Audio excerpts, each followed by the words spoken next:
So I've moved into 3D Studio Max. The first thing I'm going to want to do is find our images and bring them into Max. So I've opened up the material editor by pressing up the M key on the keyboard, or by pressing this button up here.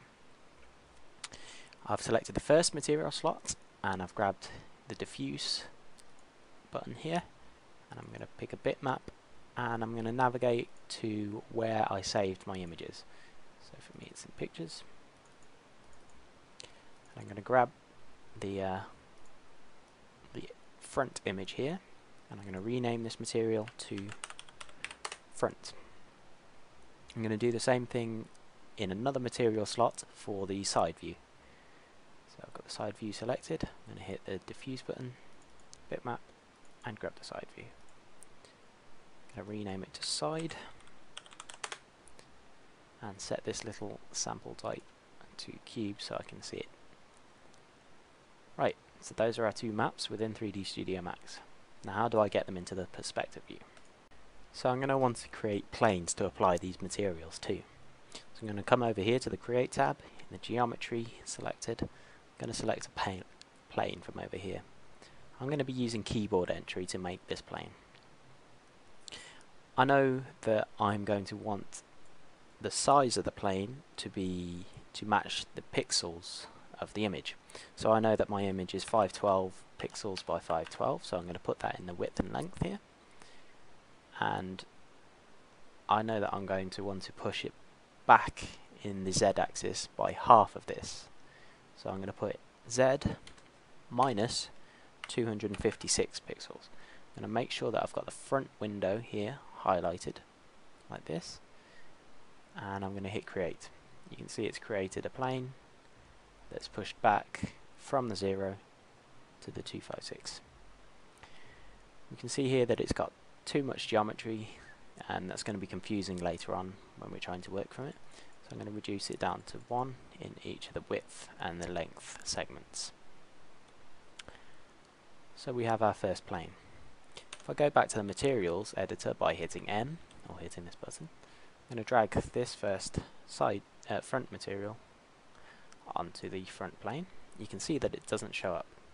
So if I select the material, I need to hit this button here, Show Shaded Material in Viewport, for it to show up.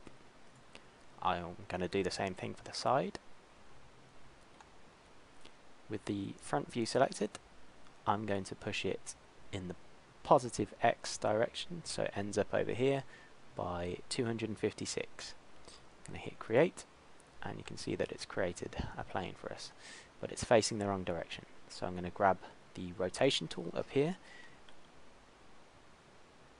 either by pressing E or selecting the button.